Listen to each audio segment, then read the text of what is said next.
নমস্কাৰ, বিশেষ সংবাদৰ সৈতে ষ্টুডিঅ'ত মই সুশীল পাটৰি। সমগ্ৰ দেশৰ জনতা এতিয়া ৰাম মন্দিৰৰ উপাৰ্জিত অৰ্থনীতিৰ ওপৰত চৰ্চা। ভাৰতীয় ষ্টেট বেংকৰ প্ৰতিবেদন মতে চলিত বৰ্ষত উত্তৰ প্ৰদেশে 4 লাখ কোটি টকা ৰাজহ উপাৰ্জন কৰিব সক্ষম হ'ব ৰাম মন্দিৰৰ জৰিয়তে। বিদেশী ষ্টক বজাৰ গৱেষণা সংস্থা জেফ্ৰিছৰ মতে অযোধ্যাৰ পৰ্যটকৰ সংখ্যাই ইছলামৰ মক্কা আৰু খ্ৰীষ্টানসকলৰ যি ভেটিকান চিটি, সেই ভেটিকান চিটিকো চেৰ পেলাব। সংস্থাটোৰ মতে এটা বছৰত অযোধ্যাত 5 কোটি পৰ্যটকে পদাৰ্পণ কৰিব। ইয়াৰ বিপৰীতে ভেটিকান চিটিলৈ যোৱা পৰ্যটকৰ সংখ্যা আজি তাৰিখত 90 লাখ আৰু মক্কালৈ যোৱা পৰ্যটকৰ সংখ্যা 2 কোটি। সেই হিচাপত অযোধ্যাৰ পৰ্যটকৰ লগত মক্কা বা ভেটিকান চিটিয়ে প্ৰতিযোগিতা কৰিবই নোৱাৰে। সমগ্ৰ বিশ্বত সৰ্বাধিক জনসংখ্যা থকা ধৰ্ম হ'ল খ্ৰীষ্টিয়ান। বিশ্বৰ মুঠ জনসংখ্যাৰ 35.5% হ'ল খ্ৰীষ্টিয়ান আৰু ইয়াৰ পিছত আছে ইছলাম ধৰ্ম। বিশ্বৰ মুঠ জনসংখ্যাৰ 25% ইছলাম ধৰ্মী লোক আৰু তৃতীয় স্থানত আছে হিন্দু ধৰ্মৰ লোক। হিন্দু ধৰ্মৰ লোক বিশ্বৰ মুঠ জনসংখ্যাৰ 15%। গতিকে জনসংখ্যাৰ হিচাপত যদি চাবলৈ যোৱা যায় তেতিয়াহ'লে হিন্দু ধৰ্মই ওচৰ চাপিব নোৱাৰে খ্ৰীষ্টিয়ান বা ইছলামক। কিন্তু তথাপিও আশা কৰা হৈছে যে হিন্দু পৰ্যটকে ৰাম মন্দিৰৰ জৰিয়তে ৰাম মন্দিৰ দৰ্শনৰ জৰিয়তে অভিলেখ কৰিব, দেশৰ অৰ্থনীতি সবল কৰিব, এয়া দাবী। এইখিনিতে এক প্ৰশ্ন হয় যে ৰাম মন্দিৰৰ যি অৰ্থনীতি, সেই অৰ্থনীতিয়ে সঁচাকৈ দেশৰ অৰ্থনীতিত প্ৰভাৱ পেলাবনে নাই। বিশ্বৰ হিন্দু জনসংখ্যাৰ 95% ভাৰতীয়। সমগ্ৰ বিশ্বত যিমান হিন্দু আছে তাৰ 95% ভাৰতীয় আৰু অন্য যি 5% হিন্দু লোক আছে সেইসকল শ্ৰীলংকা, নেপাল, আমেৰিকা, চৌদি আৰবিয়া এনেকৈ বিশ্বত সিঁচৰি ৰৈ থকা হিন্দুৰ সংখ্যা। আৰু সাধাৰণ দৃষ্টিত ক'ব পাৰি যে ৰাম মন্দিৰৰ জৰিয়তে যি অৰ্থনীতি গঢ়ি উঠিব তাৰ সিংহভাগ হ'ব ভাৰতীয় লোকৰ অৱদান, অৰ্থাৎ 95% হিন্দু লোকৰ অৱদান। অৰ্থাৎ দেশৰ টকা দেশতেই থাকিব। উত্তৰ প্ৰদেশৰ অৰ্থনীতি মজবুত হ'ব সঁচা, কিন্তু সমগ্ৰ দেশৰ অৰ্থনীতিত সেই প্ৰভাৱ তেনেই নগণ্য হ'ব। কাৰণ যদি অংকৰ হিচাপত লক্ষ্য কৰা যায় তেতিয়াহ'লে অযোধ্যালৈ আহিব লগা বিদেশী পৰ্যটক হ'ব 5%। অৱশ্যে এয়াও নুই কৰিব নোৱাৰি যে অযোধ্যালৈ যে কেৱল হিন্দু লোকে আহিব, অন্য ধৰ্মৰ লোক নাহিব, সেয়া নুই কৰিব নোৱাৰি। যিদৰে ভেটিকান চিটিলৈ অন্য ধৰ্মৰ পৰ্যটকো যায়, একেদৰে অযোধ্যালৈ হয়তো বিদেশী পৰ্যটক, অন্য ধৰ্মৰ পৰ্যটক আহিব। কিন্তু পৰিসংখ্যাৰ দৃষ্টিৰে চালে 5% বিদেশী পৰ্যটকেহে ন্যূনতম বিদেশী মুদ্ৰা দিব পাৰে দেশৰ ৰাজভঁৰালত। এতিয়া দৃষ্টি দিয়া যাওক অন্য এটা দিশলৈ। আমাৰ ভাৰতীয়সকলৰ বৃহৎ সংখ্যকৰ ধাৰণা যে হিন্দু বা অন্য ধৰ্মতকৈ ইছলাম ধৰ্মৰ লোকসকল ধৰ্মৰ ক্ষেত্ৰত অধিক গোড়া। আৰু বিশ্বৰ ইছলাম ধৰ্মী লোকসকলৰ মাজত এটা বিশ্বাস আছে যে জীৱনকালত এবাৰ হ'লেও তেওঁলোক হজলৈ যাব লাগে, অৰ্থাৎ মক্কালৈ যাব লাগে। সেই আৰ্থিকভাৱে বলে পৰাসকলে মক্কালৈ যায়। এয়া বিশ্বৰ মুছলমানসকলৰ এক ৰীতি। তেনেদৰে চৌদি আৰৱলৈ সমগ্ৰ বিশ্বৰ মুছলমান ধৰ্মীয় পৰ্যটকে ভিৰ কৰে। এনেদৰে ভিৰ কৰা পৰ্যটকৰ সংখ্যা বছৰেকত গড় হিচাপত 2 কোটি। অৰ্থাৎ সমগ্ৰ বিশ্বৰ পৰা 2 কোটি লোকে, গড় হিচাপত 2 কোটি লোকে চৌদি আৰৱলৈ যায় মক্কাৰ হজ কৰিবৰ বাবে।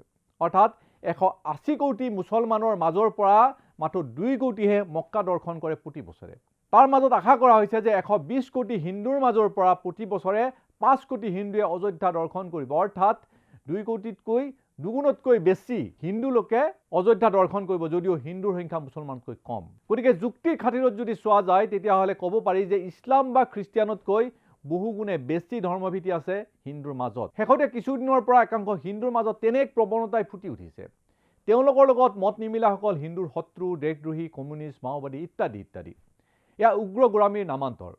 এইসকল লোক সম্প্ৰতি ৰাম মন্দিৰৰ অৰ্থনীতিক লৈ সাংঘাতিকভাৱে সোচ্চাৰ। ৰাম মন্দিৰ হিন্দুসকলৰ এক ন্যায্য দাবী। ন্যায়ালয়ে হিন্দুৰ এই দাবীক ন্যায্যতা দিছে, মান্যতা দিছে। গণতান্ত্ৰিক দেশৰ নাগৰিক হিচাপে ন্যায়ালয়ৰ ৰায়দানক ভাৰতীয়সকলে সন্মান জনোৱা উচিত আৰু সেই সন্মান জনাইছে। কোটি কোটি জনতাৰ আশাৰ মন্দিৰ এটা নিৰ্মাণৰ পৰা জনতালৈ মুকলি কৰি দিয়াৰ সমগ্ৰ প্ৰক্ৰিয়াটোত ত্ৰুটি বিচ্যুতি নিশ্চয় থাকে বা থাকিব পাৰে। সেই বিষয়বোৰক লৈ সমালোচনাও হ'ব পাৰে আৰু সেয়া কিন্তু হজম কৰিব লাগিব। কাৰণ কোৱা হয় যে সনাতন ধৰ্মই সহনশীলতা শিকায়। সনাতন ধৰ্মক যদি আমি অন্য ধৰ্মৰ গোড়ামীৰ সৈতে তুলনা কৰি একে গোড়ামী প্ৰদান কৰিবলৈ যাওঁ, ক'ত থাকিব সনাতন ধৰ্মৰ বৈশিষ্ট্য, ক'ত থাকিব আফগানিস্তানৰ তালিবানৰ শাসন আৰু ভাৰতৰ শাসনৰ মাজত পাৰ্থক্য। আমেৰিকাৰ দৰে উন্নত দেশত ধৰ্মীয় পৰ্যটকৰ জৰিয়তে কিমান অৰ্থ উপাৰ্জন কৰে সেই তথ্য আমাৰ হাতত নাই, কিন্তু এটা সৰু উদাহৰণে তেওঁলোকৰ ৰাজহ বৃদ্ধি, কৰ্ম সংস্থাপনৰ দিশটো দাঙি ধৰিব বিচাৰিছোঁ।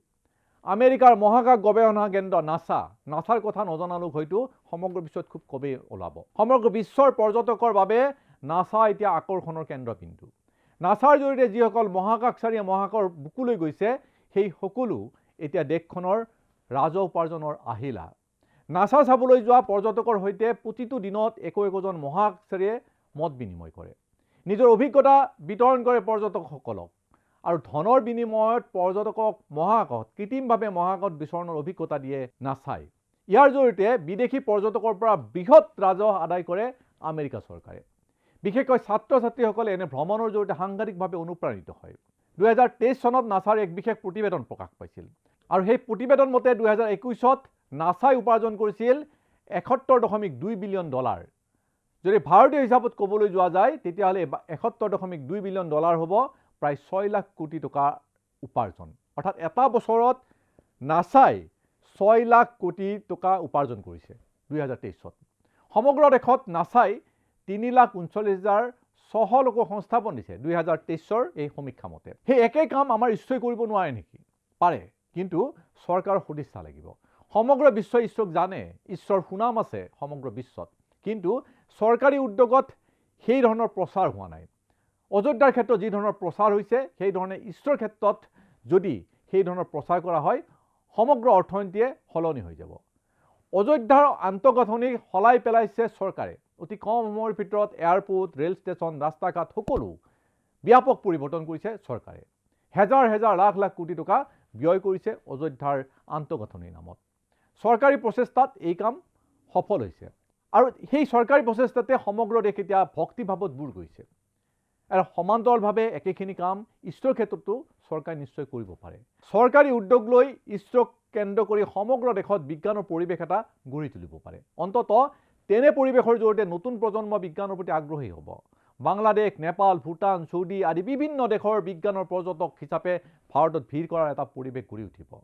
ধৰ্মৰ সমান্তৰালভাৱে বিজ্ঞানৰ দিশটো চৰকাৰে আগবঢ়াই নিলে গান্ধীৰ ৰামৰাজ্য পোৱাটো বাস্তৱ হ'ব। ধন্যবাদ।